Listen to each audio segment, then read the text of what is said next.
یہ ہوتا ہے کہ وہ والد تھا، غیر ذمہ دار تھا، غیر حاضر تھا، کوئی شخص میرے خیال میں سب سے زیادہ ویجیلنٹ کریکٹر ہوتا ہے سوسائٹی کا. تو اپنی اپنی پرسیپشن ہے نا، آپ کی پرسیپشن کیا ہے؟ میری پرسیپشن یہ ہے کہ ابھی میں اپنی ذاتی ہوں، اس کا تعلق کسی سے بھی نہیں. آپ بات ٹھیک کر رہے ہیں. ہمارے معاشرے میں عام طور پر یہی سمجھا جاتا ہے کہ اگر یہ شاعر ہے تو یہ لا والد ہے اور کوئی مطلب خاص صفائی سننے کا خیال بھی نہیں رکھے گا، غیر ذمہ دار ہوگا اور اس کو ہوگا بھی چھوڑنا بس میں شاعر ہے. دیکھیے ایک بات بتاؤں کہ ہم مثال کس کے لیے، پہلے بات تو یہ ہے کہ ہمارے پاس مثال کیا ہے. مثال ان کے لیے نا جو قریب سے جانتے ہیں، جو قریب سے نہیں جانتے، جنہوں نے دور سے دیکھا ہے وہ اپنی پرسیپشن بنا رہے ہیں. ہر شخص کے پاس ایک ماڈل ہوتا ہے، اس ماڈل کو فالو کرتا ہے. اکثر بچیوں کا ماڈل ان کے بابا ہوتے ہیں، لڑکوں کے بعض اوقات ان کے فادر جو ہے نا ان کے لیے وہ ایک رول ماڈل ہوتا ہے. اس طرح ہم جو پڑھنا چاہتے ہیں بہت سے نمائندہ کرداروں سے ہمارا تعارف ہو جاتا ہے تو پھر ہم کہیں جیسے فرض کریں میں ٹالسٹائی کو جب میں نہیں جانتا تھا، جب میں ٹالسٹائی کو میں نے پڑھا تو میں نے کہا جو کچھ میں سوچتا ہوں قریب قریب ٹالسٹائی بلکہ اسی اسکول آف تھاٹ سے ہوتا ہے.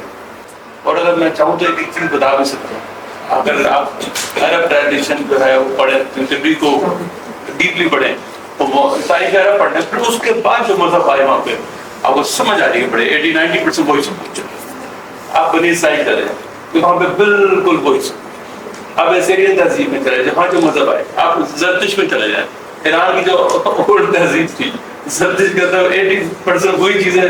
آپ گنگا جمنا کی اس میں آ جائیں تو یہاں پہ آپ کو تمام اربنائزیشن نظر آتی تھوڑی سی وومن کی. اچھا میں ڈس ایگری کرتا ہوں. میں پھر بات کر رہا ہوں کہ 80% جو کلچر ہوتا ہے جب مطلب نیا مطلب آتا ہے وہ جو بھی انسان لاتا ہے وہ 80% اس کلچر سے متاثر ہوتا ہے اور اس کلچر کی چیزیں پلس مائنس کر کے وہ آسمان کے ساتھ کو ریلیٹ یا سنکرونائزیشن کرتا ہے. تو پھر ہوتا کیا ہے جب وہ سنک کر دیتا ہے آسمان کے ساتھ تو پھر اسٹیگننٹ ہو جاتے ہیں. اب گنگا جمنا کے کلچر میں آتے ہیں جہاں پہ ماں کی ایک پوزیشن ہوتی تھی تو وہ ماں میں نظر آتی ہے، اس کے اندر مندروں کے اندر نظر نہیں آتی. اگر رام جی کھڑے تو ساتھ سیتا کھڑی ہے، اگر کرشن کھڑے ہیں تو ساتھ رادھا کھڑی ہے، اگر برہما کھڑے ہیں تو اس کے ساتھ سرسوتی کھڑی ہے. تو آپ کو نظر آتا ہے نا پریکٹیکل لائف میں نہیں پریکٹیکل لائف وہ کوئی اس کے دو دن کوئی کالا بالا بھی کہتا ہے ادھر کا بھی کہتا ہے. مختصر بات یہ ہے نا، علم اصل علم سے ہے. جب علم جتنا بڑھتا ہے وہ اس میں سوسائٹی میں تو جو روایتیں صحت مند روایتیں وہ رہ جاتی ہیں اور جو غیر صحت مند روایت جو ہے ختم ہو جاتی ہے. بس اس طرح نہیں کیا سوسائٹی کے رجحانات جو ہیں وہ خود بخود ہی چلتے رہتے ہیں یا ان کے پس منظر میں کچھ ہوتا ہے یا ان کو چینج کرنا چاہیے چینج ہو. مطلب کہ ابھی آپ نے جو بات کی سائنس اور ٹیکنالوجی کے حوالے سے کل کے بنسبت آج، اور کل جب ہم تھے ہمارے سینئر جو ہمیں بتا رہے تھے کہ ہمارے باپ دادا ایسے تھے ویسے تھے، وہ اس وقت فرق محسوس کر رہے تھے. اب ہم جو ہے پچھلے دور میں وہ محسوس کر رہے ہیں نا، تو اصل میں علم جو ہے اس وقت وہ کم تھا، وہ علم بڑھ گیا اور اسی طرح بڑھتا گیا تو اس میں غیر صحت بہت سے ہمارے سوسائٹی میں خود میں دیکھتا ہوں کہ جو غیر صحت مند چیزیں وہ خود بخود ختم ہو جاتی اور صحت مند جو ہے وہ رہ جاتی ہے. تب اس میں قوم میں جو صحت مند روایتیں ہیں وہ ہوتے اور جو غیر صحت مند ہے خود بخود. یہ تقریباً 2,500-3,000 سال پہلے کی ویڈیو ہے، تو اس کو خاندانی ویلیوز کا یا معاشرتی ویلیو کا کوئی پاس نہیں رہا تو میں اسے نہ کرتا اس بنیاد. تو وہی شکوہ آج بھی ہمیں سی جنریشن گیپ جو ہے یہ ایک لازمی کنڈیشن ہے جو ہر جنریشن ٹی وی ڈرامے کی بات کر رہے ہیں تو پی ٹی وی سے اچھا پی ٹی وی کی تاریخ جو ہے 1964 سے اس کی تاریخ. اور اگر ڈرامے کی تاریخ دیکھیں تو بہت پرانی برصغیر میں کالی داغ سے شروع کر لیں آپ. ہم پی ٹی وی کے اپنے سے بات کرتے ہیں. ایکچولی پی ٹی وی کے ساتھ المیہ جو ہوا وہ یہ ہوا کہ جب ہم نے پی ٹی وی اسٹیبلش ہوا 64 میں لاہور میں, تو ہمارے پاس جو سب سے زیادہ کمی تھی وہ دو کمیاں ہمارے پاس تھیں, کیونکہ آرٹسٹ نہیں تھے ہمارے پاس اور نمبر 2 ہمارے پرووائڈر نہیں تھے. اچھا آرٹسٹ کہاں تھے؟ اس وقت ریڈیو وائبرنٹ تھا, ہم نے ریڈیو سے آرٹسٹ لے لی اور اسکرپٹ پہ ہم ریڈیو سے لے آئے. اس میں اشفاق صاحب اور اس طرح کے بہت سے لوگ جو کہ ریڈیو کا اسکرپٹ لکھتے تھے.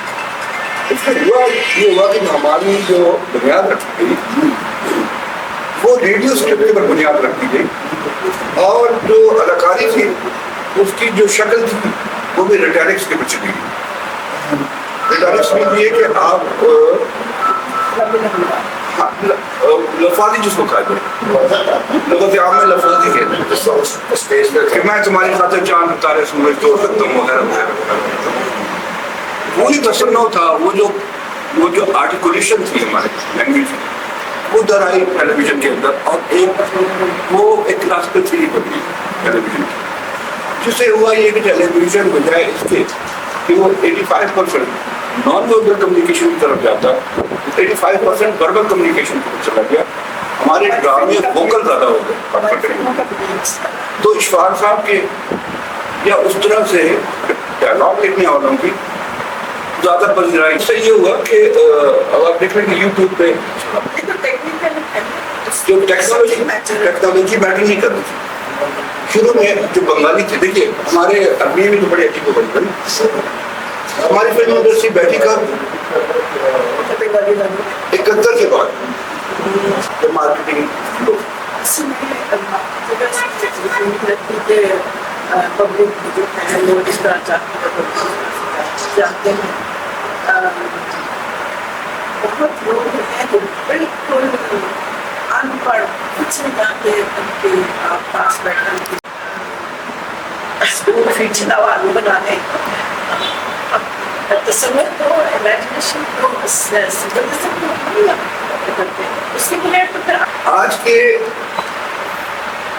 ڈائریکٹر کا رائٹر کا کام ہی یہی ہے کہ وہ آپ کے تخیل کی پرواہ کو کتنی بدل کرتا ہے. ٹی وی کے حوالے سے آپ بات کر رہے تھے تو حسینہ میں ان کے شروع پہ ڈرامے دیکھے نا, شاہ زوری, وہ لڑکی بڑی منہ زور اور بدتمیز, پھر اس کے بعد ایک آیا جس میں وہ دیواریں پھلانگ کے اور ایک اس کو سوسر کے منہ پہ پکڑ بھی مار گیا. تو میں نے بات کی تھی نا تنقید برائے تعمیر, وہ تھی. یہ 1985 کے پی ٹی وی ایوارڈز تھے اور اس میں حسینہ معین بیٹھی ہوئی تھی اور معین اختر سامنے آ کے انہوں نے یہ پڑھا. انہوں نے کہا کہ پی ٹی وی ایوارڈ ہے, ڈیزائن اس کا اور ہے, جو مل جائے تو ٹھیک ہے, جو نہ ملے تو فراڈ ہے. دعا کریں اس دیس کی سب بچیاں, نیک ہوں پروین ہوں, جو کاف ہے وہ شین ہو, جو بھینس ہے وہ بین ہو, لکھائی کی مشین ہو, یعنی حسینہ معین. آپ آگے دیکھیں وہ کس طرح ایک چیز کو بدلتے ہیں. ان کا ڈرامہ تھا تنہائیاں اور انکہی.